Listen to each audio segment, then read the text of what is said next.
Hello guys, magandang araw po sa ating lahat. Welcome na naman po dito sa aking YouTube channel. Guys, for today's video guys, magbubukas lang po ako ng computer monitor. Pero guys, actually guys, na-unbox ko na to guys.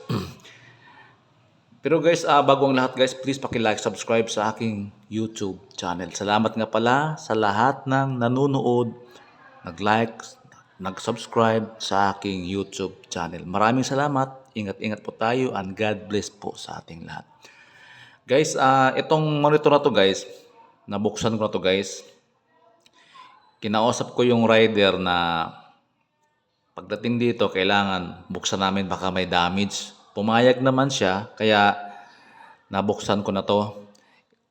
I-review ko lang guys. Ang brand nga pala nito guys, YGT. 19 inches siya guys. Wide lead monitor. Kasi guys, may mga sealer na lalong-lalo na pagka tulad nito, computer monitor, kailangan makapal yung bubble wrap. Kailangan safety yung pagka pack nila guys. Basta safe siya. Meron kasi ibang sealer na yung mga bubble wrap tinitipid eh. Sana naman sa mga sealer, lalong-lalo na pag itong katulad nitong monitor, kailangan talaga mas kapalan nila yung bubble wrap. Na-experience ko na rin yung processor, hindi tinitipid nila yung bubble wrap. Yung last na processor na unbox ko, hindi ko na gawa ng video kasi paglagay ko, yung may mga pin na inaayos ko pa yung mga pin na bent or na disalign. So guys, buksan ko na guys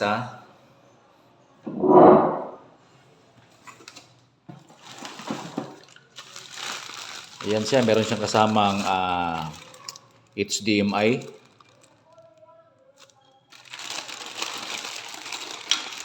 Siyempre may power cord siya. Ito yung para sa stand. Siyempre may manual.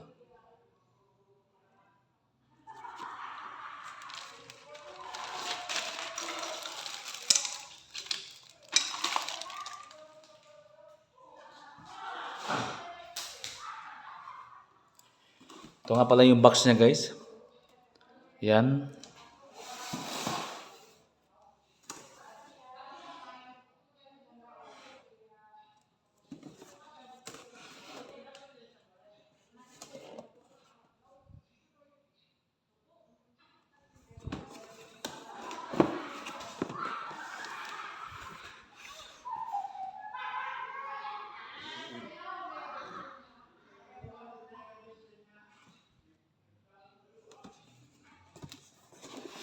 Yan guys, tanggalin ko na guys. Meron pa siyang kasamang stand.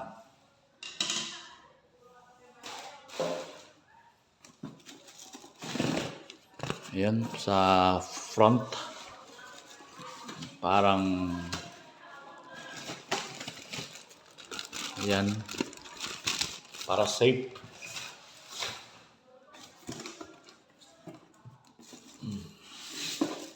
Ito na yung pinaka-monitor niya. Wala na naman yung box.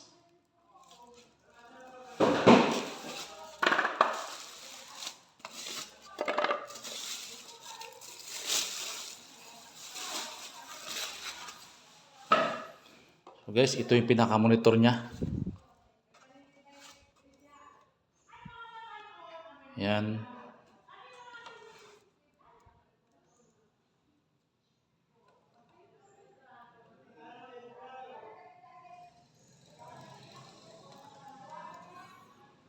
Pandarin ko lang guys.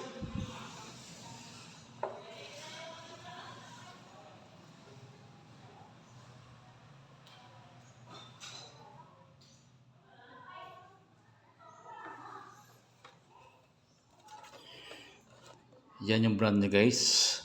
YGT Real Gamers. Yan yung likod niya.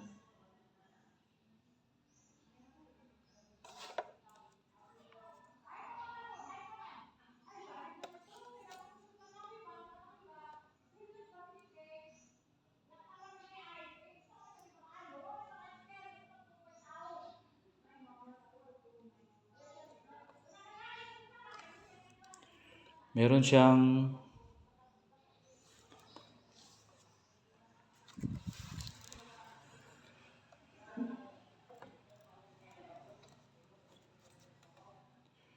siyang VGA guys. Ito yung sa 220 volt power supply niya. VGA cord input saka HDMI. So yung supply niya guys dito 220 volt. Wala siyang 12 volt. Dito naman yung mga power button sa likod ito.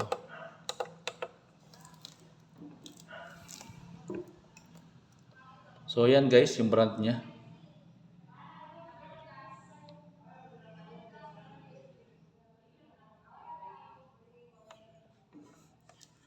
Subukan ko na pandirin guys.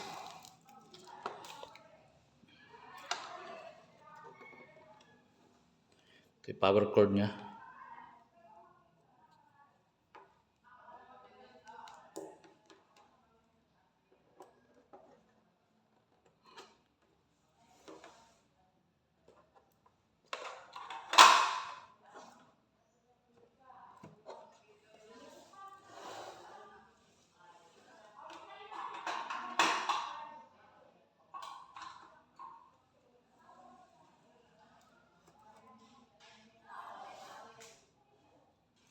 Yan guys. So far walang problema guys. Ang price nga pala nito guys 1,888 kasama na po yung shipping, no? Depende sa lugar nyo. Pero sa Shopee guys,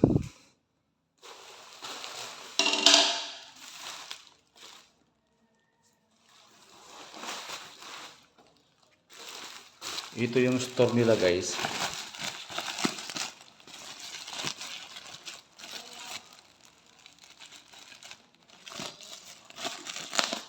Plus nga pala yung nag-deliver.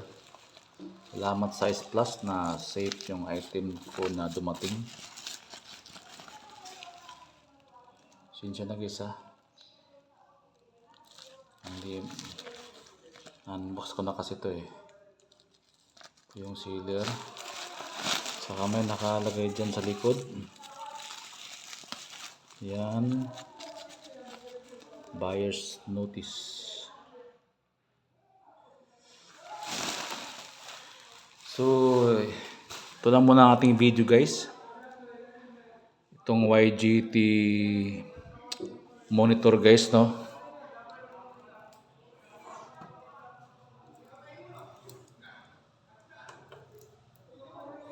Yan yung monitor niya.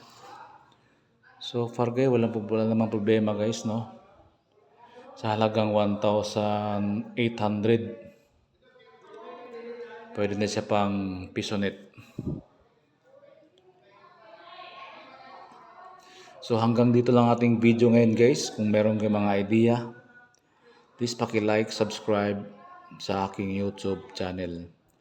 At maraming salamat sa inyong lahat. God bless po sa ating lahat.